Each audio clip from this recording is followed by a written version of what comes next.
거짓이 너무나도 많아져가지고 너무나도 많은 거짓이, 그전보다도 더 많은 거짓이 판치는 시대, 거짓이 난무하는 시대로 우리가 이미 들어왔다는 것을 알아야 됩니다.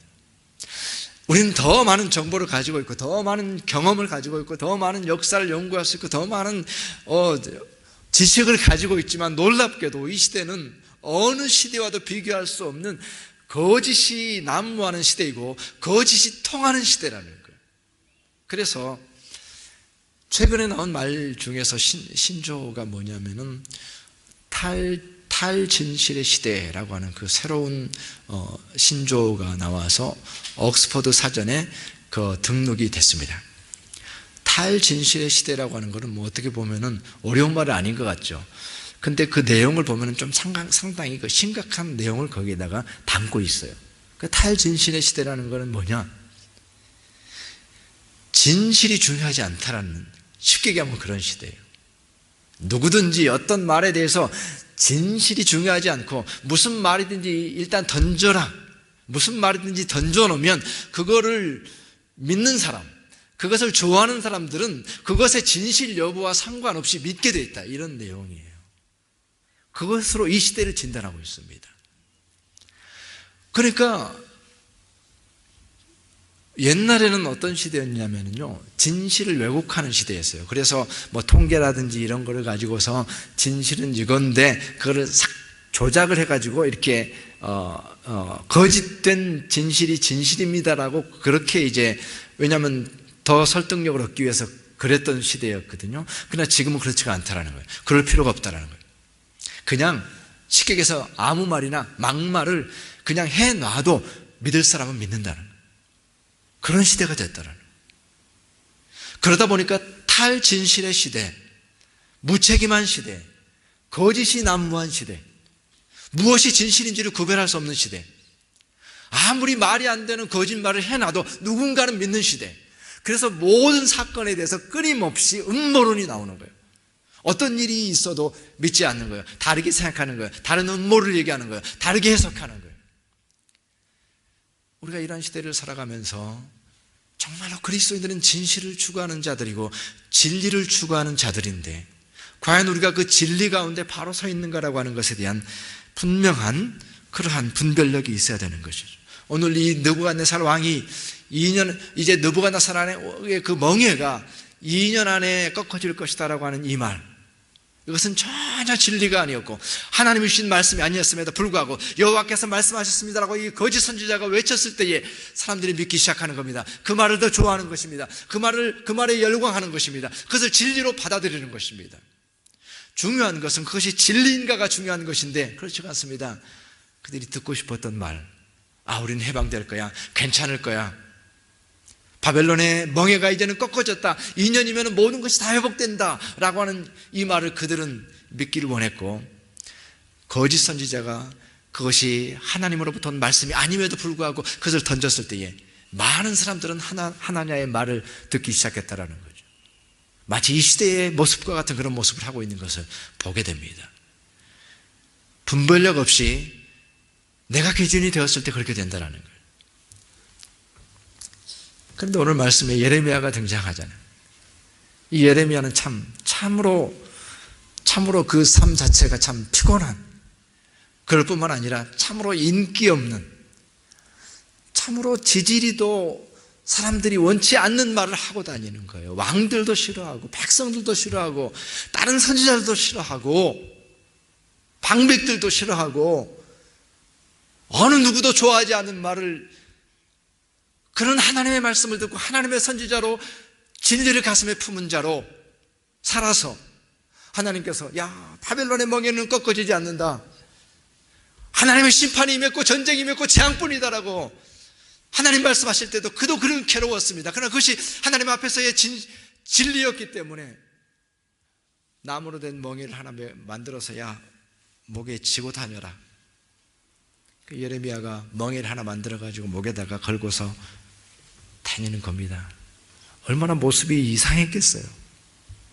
누가 들어주지도 않는데 하나님 말씀이라고 전하면서 멍에를 메고 다니면서 우리 우리는 심판이 있습니다라고 얘기할 때 누구도 들어주길 원하지 않고 누구도 반기지 않고, 그는 하나님의 말씀을 그 가운데 있었기 때문에 그가 그 말씀을 선포하게 된 겁니다. 느부갓네살의 멍에를 이 민족이 매는 수밖에 없다. 그것이 하나님의 심판이기 때문에. 누가 그것을 좋아하겠습니까? 나도 하나님의 말대로 그렇게 됐으면 좋겠습니다. 그렇게 되길 원합니다. 성전의 모든 기구가 다시 돌아오고 모든 포로들이 다시 돌아오고 나도 그렇게 되길 원합니다. 그러나 그렇지 않습니다. 그것은 진리가 아닙니다. 진리는 우리가 안타깝지만 고통스럽지만 바벨론의 멍에를 메야 됩니다. 이것이 하나님의 뜻이기 때문입니다라고 그 예레미야가 선포하게 됩니다. 근데 멍에를 메고 다니는 것도 더 우스운데 오늘 본문의 말씀 어떤 말씀입니까? 하나냐가 그 예레미야의 목에서 멍에를 뺏어가지고 그냥 그 자리에서 깨트려 버립니다. 얼마나 우습게 되는 거예요. 그 메고 다니는 것도 우스운데 그 자리에서 멍에를 그냥 사람들 보는 앞에서 그냥 꺾어버리니 얼마나 우스운 모습이 되겠습니까?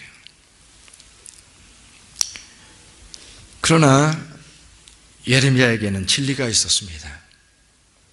모든 거짓, 모든 시대를 압도하고 모든 사람들의 마음을 가득 채우고 있는 거짓이 있지만 그러나 예레미야에게는 진리가 있었습니다.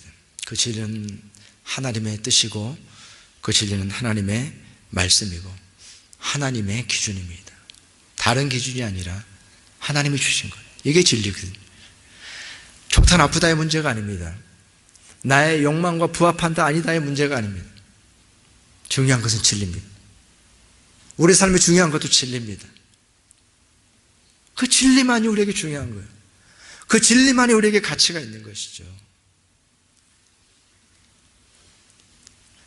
마치 아모스서에 나오는 그 다림줄의 비유와 같이, 다림줄이라고 하는 것은 무엇입니까? 수직을 재는 줄을 달아가지고 누가 뭐라고 그래도 야 눈에 봐라 벽이 반듯하지 않느냐, 건물이 반듯하게 잘 올라가지 않았느냐. 근데 기준은 그게 아니에요. 땅하고 직각이지 않느냐, 기준이 그거 아니에요. 기준은 다림줄이에요. 줄을 내려서 다림줄을 내려서 재보면 그것이 제대로 됐는지 안 됐는지 볼 수가 있다. 이 아모스의 환상이잖아요. 자, 잘 지어졌습니다. 이스라엘 괜찮습니다라고 말할 때 이 아모스의 환상은 내가 다림줄을 내어서 내보니까 그 벽이 기울어져 가지고 곧 무너지게 생겼다. 이게 다림줄의 환상이거든요. 그 기준이라고 하는 것은, 절대적 기준이라고 하는 것은 오직 하나님의 말씀에 있기 때문에 그 하나님의 말씀에 그 기준의 그 다림줄과 같이 그 절대적 기준으로 그 어떤 것들을 다 제거하고 그 모든 것들을 다 내려놓고 과연 하나님의 말씀의 기준이 무엇인가, 진리가 무엇인가. 이 시대를 보니까 괜찮은데요, 사람들 분위기 보니까 괜찮은데요, 옆집 사람이 그렇게 얘기하던데요, 여론이 그렇지가 않던데요. 아무런 의미가 없습니다. 하나님의 기준에 맞는 진리가 있느냐 없느냐, 이것이 중요한 것이죠. 그렇기 때문에 이 예레미야는 참으로 어느 누구도 들어주지 않았지만은 멍에를 메야 된다는 것이, 바벨론의 멍에를 메야 된다라고 하는 것이 하나님의 뜻이었고 진리였기 때문에 사람들이 그것을 받아들이느냐 받아들이지 않느냐와 상관없이 우리는 바벨론의 멍에를 메야 됩니다라고 그 가운데서도 선포하고 있는 것을 보게 됩니다. 그런데 우리가 여기서 생각할 수 있는 것은 사실은 진리라고 하는 것은 그 누구에 의해서 받아들여지느냐 받아들여지지 않느냐와 상관없이 가치를 갖는 것이 진리입니다. 그 진리의 가치는 거기에 있는 겁니다. 누가 인정해 주느냐 인정해 주지 않느냐와 별 상관이 없어요. 사실은 진리라고 하는 것은 진리 그 자체로서 가치를 갖습니다. 아무리 그걸 갖다가 깎아내리려고 하고 그 진리의 가치를 훼손한다고 해도 진리의 가치는 그 자체로서 가치가 있다라는, 그 자체로서 흔들리지 않는다라는, 그 어떤 상황들과 상관없이 그 자체로서 힘이 있다라고 하는 것이 진리의 모습이고 진리의 힘이라고 하는 것이죠. 그래서 우리가 교회 역사를 보게 되면은 초기 교회 시대에 그 박해가 있었잖아요. 로마 시대에 박해가 있었는데 비공식적인 박해도 있었고 공식적인 박해도 있었고, 그런데 그 놀라운 박해 속에서도 교회가 성장을 하게 되는데, 교회가 성장할 때에 로마 밖에서뿐만 아니라 로마의 핵심적인 지지층들 사이에서도, 관료들 사이에서도 이 기독교가 성장하게 됩니다. 귀족들이 믿기 시작합니다. 귀족들이 믿기 시작할 때 실제로 도미티안이나 이런 박해가, 눈에 보이는 박해가, 조직적이고 합법적인 박해가 이루어질 때에도 그 로마의 중심 핵심 세력들이 예수를 믿기 시작해서 계속해서 믿기 시작합니다. 발각되면 쫓겨나고 발각되면 쫓겨나고 사형당하고, 그럼에도 불구하고 그 로마의 중심부로부터 예수를 믿는 사람들이 나오게 되게 됩니다. 그럼 우리는 뭐라고 설명할 수 있을까요? 그것이 바로 진리의 힘이라고 설명하는, 진리만이 가진 힘. 아무리 환경이 어렵고 아무리 죽인다 그러고 아무리 내 목숨이 달려 있어도, 그러나 진리를 향하고 진리를 붙잡고 진리를 추구하는 자에게 있어 진리의 가치라고 하는 것은 모든 것보다 뛰어나기 때문에 진리가 가진 힘으로 그렇게 믿는 자들이 늘어나는 것을 보게 됩니다. 그것이 진리의 힘이고, 바로 예레미야의 중심에 그것이 있었어요. 진리가 있었어요. 그래서 제가 신년에 그 말씀을 읽으면서 특별히 정말 잘 아는 말씀이었지만 다시 다가왔던 말씀이 예레미야 20장의 그 말씀이거든요. 내가 참으로 그 말씀을 다시는 전하지 않겠다, 그런 마음이 있지만 내 마음속에 내 마음이 불붙는 것 같아서, 우리 표현으로는 내 마음이 불붙는 것 같다 이렇게 되어 있는데, 영어 표현을 보니까 이렇게 되어 있어요. His word in my heart like a fire. 그의 말씀이 내 마음속에 불과 같다라고 그렇게 표현하는, 그 표현이 어떻게 이해가 되십니까? 그의 말씀이 내 마음속에 불과 같다, 진리가 내 마음속에 불과 같다. 얼마나 놀라운 말씀이고, 저는 설교자로서, 말씀의 설교자로서 하나님 앞에 부름받았다라고 할 때에 무엇을 요구할 것이 있으며, 무엇을 더 바랄 것이 있으며, 무엇을 더 추구할 것이 있겠는가? 이 말씀 앞에서 그의 말씀이 내 마음속에 불과 같다, 그것이라고 한다면 더 무엇이 필요하겠습니까? 예레미야의 삶과 같은 것이 그러한 삶입니다. 사람들이 다 어느 누구도 인정해 주지 않지만, 어느 누구도 듣지 않지만, 그러나 내 마음속에는 불과 같은 하나님의 말씀이 있다, 진리가 있다라고 말했던 예레미야의 고백, 그것으로 예레미야는 충분했을 것입니다. 마치 이 땅의 모든 설교자들이, 저를 포함한 모든 설교자들이 그의 마음속에 불과 같은 하나님의 말씀이 있다고 한다면 더 이상 어떤 것도 필요치 않은 것이죠. 하나님의 말씀을 증거할 수 있는 강단에 설 수만 있다고 한다면 그 어떤 것도 요구되지 않는 것입니다. 그 마음속에 불과 같은 하나님의 말씀이 있기 때문이죠. 비참해 보이기도 하고 그 쓸쓸해 보이는 예레미야에게 하나님의 말씀이 있었고, 그것이 바로 진리의 힘입니다. 바로 그것이 진리인 것이죠. 그렇기 때문에 우리가 이 기준, 진리라고 하는 기준, 항상 깨어 있어야 됩니다. 요즘에 거짓이 너무 많습니다. 내 스스로 내가 생각할 때에 자기 자신에 대해서 적용할 때도 그렇습니다. 이거 정론이다, 이게 맞는 말이다 라고 하는 것도 조심해야 돼요. 왜냐하면 기준이 나에게 있어서 내가 듣고 싶은 것만 듣다 보니까 진리에서 벗어날 수 있다는, 내가 볼 때 분명히 이거는 정론이야, 근데 그것이 진리가 아닐 수 있다는, 깨어 있어야 된다는 거예요. 내가 어떤 말씀을 들을 때 나는 은혜 받았어, 나는 은혜 받았어, 이것도 조심해야 됩니다. 조심이라기보다는 깨어 있어야 됩니다. 그 은혜 받음의 기준이 내 안에 있으면 하나님의 말씀이 아님에도 불구하고 마치 하나님의 말씀에 은혜 받았습니다라고 말했던 수많은 백성들과 같이 어리석은 자리에 서게 된다는 것이죠. 그들이 은혜 받았습니다. 어떻게 은혜를 안 받겠습니까? 2년 안에 모두가 돌아오고 저 원수 같은 바벨론의 목을 꺾어버린다고 하시고 성전의 모든 것들이 다시 돌아오게 될 것입니다. 지금은 텅텅 비었지만 보십시오. 2년 안에 채워집니다. 누가 아멘을 안 했겠으며 누가 은혜 받지 않았겠습니까? 그러나 진리에서 벗어났을 때에 그것은 참으로 어리석은 일이 되었습니다. 여러분, 우리 그리스도인들은 그렇기 때문에 진리를 추구한다라고 하는 것이 무엇인가? 우리가 열심히 믿지만 제대로 믿고 있는가? 열심히 따라가고 있지만 예수를 따라가고 있는가? 우리가 그것에 깨어 있어야 된다는 것이죠. 오늘 예레미야가 이제 멍에가 꺾여가지고 참 뭐라 그러죠? 참 체면도 없고 그런 상황이었는데, 오늘 우리가 읽었던 본문의 맨 마지막에 보면은 선지자 예레미야가 자기의 길을 갔다 이렇게 얘기했습니다. 저는 이 말이 참 여운 있게 들립니다. 자기의 길을 갔습니다. 자기의 길을 갈 수밖에 없는 겁니다. 그 진리의 길이고, 진리를 포기하면 되겠죠. 그러나 진리를 포기하지 않았기 때문에 그에게는 자기의 길을 갈 수밖에 없습니다. 그것은 여전히 어려운 길이고 가시밭길이었습니다.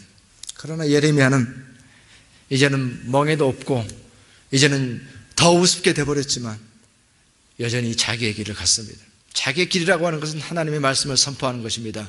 하나님께서 말씀하셨습니다. 멍에를 매라고 말씀하셨습니다. 전쟁과 기근과 전염병을 말씀하셨습니다. 이것이 진리입니다. 이 말씀을 들으십시오. 그것이 예레미야의 길이었습니다. 진리를 추구한다라고 하는 것은 당연히 대가를 요구합니다. 진리를 추구하는 것이 그냥 쉽게 되지가 않습니다. 그러나 진리를 추구하기 때문에 그것은 대가를 요구하게 됩니다. 그것은 우리가 희생해야 됩니다.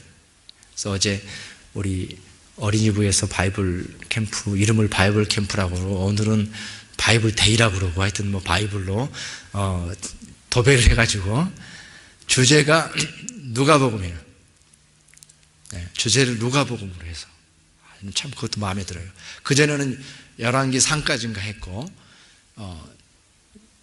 복음서 하다가 사도행전 하다가 창세기 역사서 쭉 사사기 사무엘상하 열왕기 3까지 했고 열왕기 하가 조금 재미없을 것 같다 그러면서 이제 다시 누가복음으로 해서 다시 누가복음 성경 전체를 쫙 해가지고 문제 전체를 뽑습니다. 한 200문제 쫙 뽑아가지고 그 중에서 우리 어린이들한테 필요한 말씀, 고학년은 60문제, 저학년은 한 40문제, 유치부까지 있어요. 유치부는 또 한 20문제. 누가의 저자는, 누가복음의 저자는 누굽니까? 이거 시작해서 누구에게 보낸 편지입니까? 10명의 문득명자 중에서 돌아온 사람은 누구였습니까? 사마리아인. 그런 거. 예수님 며칠 만에 부활하셨습니까? 예수님이 십자가 어디에 못 박혀, 십자가 유치부 문제는 이제 그런 거. 그 다음에 이제, 고학년은 조금 더 어려운 거예요. 바이블 데이로 해서 말씀만을 가르치는 거를 이제 하는 거예요. 그래서 그거 다 한 다음에 나중에 이제 또 골든벨처럼 해가지고 또 이제 퀴즈도 해야 하고 하는데, 어제 보니까 애들 다 집에서 놀아야 되는데 다 모아가지고 또 어머니들이 다 바쁜 어머니들이 다 오셔서 이게 섬겨주시고 봉사하시고 하시더라고요. 바울 사도가 얘기를 했습니다. 교회는 진리의 기둥과 터다. 교회는 동호회가 아니고 맘 맞는 사람들끼리 모이는 곳이 아니고 진리의 기둥이요 진리의 터라고 얘기를 했습니다. 그렇기 때문에 우리는 교회를 위해서 희생해야 되고 헌신해야 됩니다. 내가 원하는 대로 형편대로의 문제가 아니라 진리의 기둥이요 진리를 바치고 있는 것이고 진리의 터가 교회이기 때문에 진리를 위해서 헌신해야 되는 겁니다. 마땅히 진리가 우리에게 희생을 요구하기 때문에 우리가 진리를 위해서 대가를 지불하는 것이고, 그것이 우리가 교회의 섬기고 교회에 소속되어서 기꺼이 대가를 지불하면서 희생하는 이유가 되는 것입니다. 우리가 이 시대 가운데에서 참으로 신앙인으로 살아가는 것 자체가 어쩌면 대가를 지불하는 그러한 삶의 모습입니다. 때로는 모욕으로, 때로는 비웃음으로, 때로는 억울함으로, 때로는 희생으로 그것을 감당해야 됩니다. 그것이 이 세상에서 그리스도인으로 살아갈 수밖에 없는 그 길이고 진리를 추구하는 그 길이 됩니다. 제가 이번에 여행 중에 체코에 방문하게 되는데 거기서 참 저한테는 참 의미 있는 그런 장소에 가게 됐어요. 그 프라하의 구도시 그 중심에 보면은 그 아름다운 건물들이 많고 정말 거기는 다 뭐라고 할까요? 다 박물관이에요. 그 전체가 유네스코에 됐다 그러니까. 근데 그 광장 한가운데는 아니지. 가장 잘 보이는 곳에 엄청난 동상이 하나가 서 있어요. 그 눈에 띄는 동상인데, 약 한 8, 90년 전에 그 세워진 얀 후스의 동상입니다. 얀 후스라고 하는 사람은 그 당시 보헤미안, 체코죠. 체코의 프라하 대학의 총장이었어요. 근데 그 총장이 몇 살 때 됐냐? 37살 때 됐어요. 그러니까는 정말로 뛰어난 사람이고, 정말로 출세 가도고, 이거는 그 앞에 프라하 대학의 총장으로 37살 때부터 있었으니 어떻겠습니까? 그의 권세며 영향력이며, 이 사람이 진리를 위해서 싸운 거잖아요. 그래서 종교개혁이 시작되기 전에 1517년에 시작되기 전 100년 전에 감히 그런 얘기를 어느 누구도 하지 못할 때에 이 사람이 개혁을 외치기 시작하는데 카톨릭 교회의 잘못된 것을 얘기하기 시작합니다. 쉽게 얘기하면 그런 거예요. 지금으로 말하면 상식적인 얘기지만은 교회의 주인은 교황이 아니다 이런 얘기예요. 교회의 주인은 교황이 아니고 그 다음에 사제들의 말보다 성경의 말씀이 중요하다 이런 얘기예요.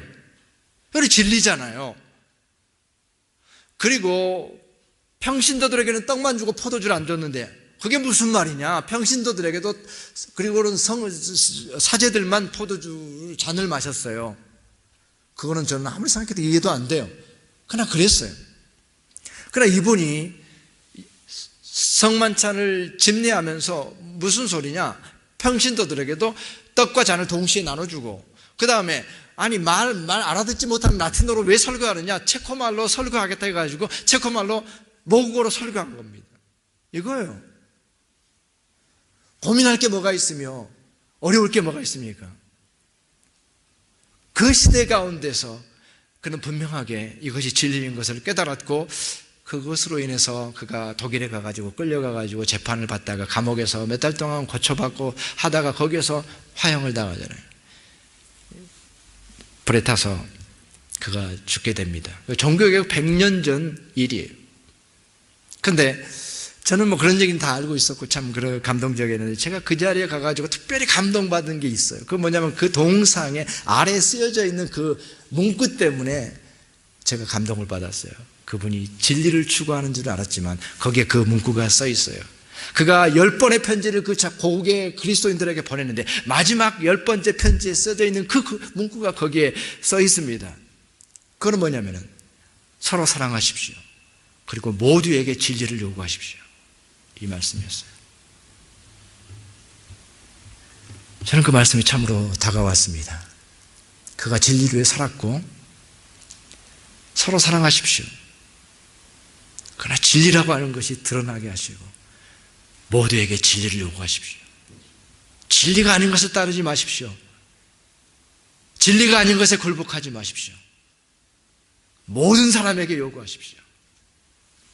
그의 마지막 편지에 그렇게 써 있었습니다. 그가 외쳤던 진리의 힘이 생생하게 느껴졌습니다. 우리 믿음의 선배들은 그런 시대를 살았습니다. 그런 시대를 살았던 믿음의 선배들은 그들에게 과제가 있었습니다. 그들의 십자가예요.